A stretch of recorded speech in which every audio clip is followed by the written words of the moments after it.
Hello and welcome back to my channel. Hope you guys are having a great day. So in today's video I'll be talking about the steps that you need to follow to give the perfect interview. So there are quite a few things that you need to keep in mind or you need to prepare for before you sit for your interview. And one of the first and foremost things is your introduction. So when your interviewer asks you to introduce yourself or explain something about yourself, um, you should make sure that it leaves an impact on his mind, because your first impression is your last impression. So definitely you will have to start with your name, where you're from, the degree that you have pursued or currently pursuing, and from which college, which state. So these are the basic details. Make sure to exaggerate on the points which are related to your role. So since you will be giving an interview for a software engineer role, the experiences or the skills, the achievements that you have had on that area need to be highlighted, rather than highlighting the fact that you've won a musical competition or something in your college or school days. He won't be interested in that, and he might get irritated by that as well. So that's how you start off with your introduction. And you can talk about your experiences, past experiences. If you have 3 to 4 internships in your college life, or you've worked at big companies before this, be humble and talk about what you have learned or how you have impacted during that experience. If you have a good rank in lead code, or you've solved quite a few number of problems, if you have a good CGPA, you can highlight that as well. So these are the points that you must remember when you are sitting for your introduction, you're answering your introduction question. Now definitely a few of the stuff, like how you are presenting yourself. If you have a presentable background, no background noise, because many a times it happens that your interviewer might get irritated by it. No matter how good he is, how friendly he is, he will be irritated if you have background noise and your voice is not audible enough, your face is not lit enough.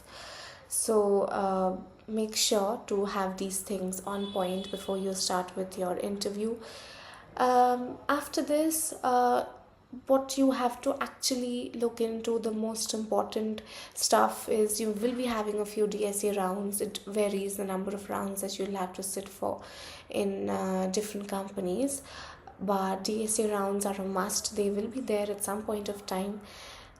So here there is a process that you must follow, or you must practice when you are talking about interviews.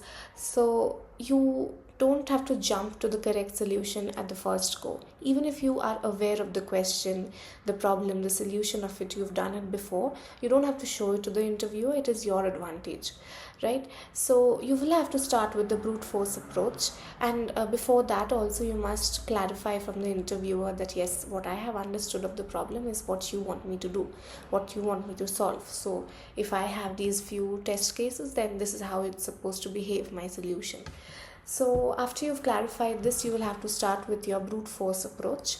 So go with the one which is the worst time complexity. Definitely, depending on the company, what their requirements are, they will ask you to optimize the solution, reduce the time complexity and space complexity, so you can move on with that.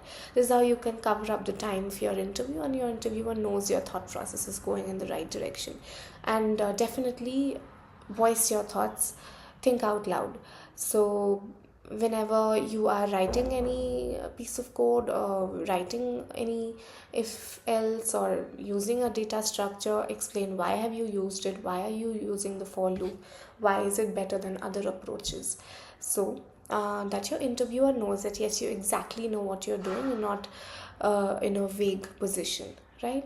So after you are done with your DSA interviews, there are companies where they have a project round. This mostly happens with uh, uh, people who are at the manager level.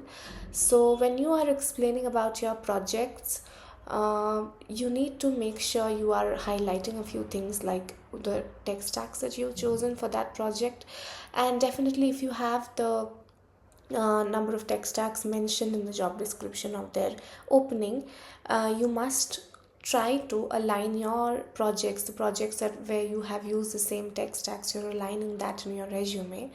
So when you are explaining your projects, you can actually explain that yes, I have used this tech stack because this has a few advantage over the others. And definitely when you're explaining your projects, you need to highlight the features that you have actually worked on, how these features are going to improve the lives of the end user, how this is going to reduce the time spent or the manual effort that the user would have spent if your tool wasn't there or your application wasn't there. So since this interview happens with the managers or people who are the higher positions, they actually look out for these qualities. Yes, you have had some experience. Even if you're fresh from college and you have internship experience, then you know what are the pain points that you need to address when you're making a project, building a project. So tech stacks and features are the most important thing when it comes to the project round.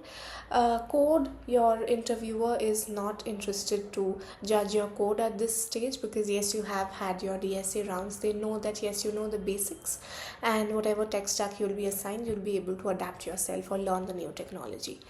So at this point of time, they won't be interested in you explaining the code, so don't go into all of that.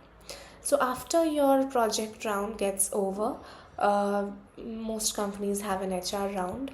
So in this one, you just need to be confident, look at the camera directly and don't look anywhere else, so that they know that yes, you're confident in your answers. Use smart vocabulary and practice some HR based questions from Geeks for Geeks, the normal ones, so that you have a general answer and you can modify that according to the question that gets asked.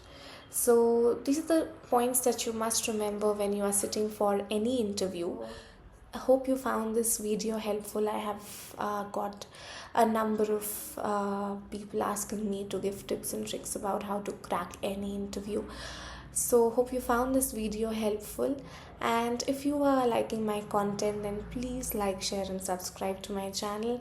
I do post quite frequently on companies who are having internship and job openings, especially for college students who are on the lookout for this. So if you are liking my content, then please like, share and subscribe to my channel. Hope you guys are having a great day. See you in my next video.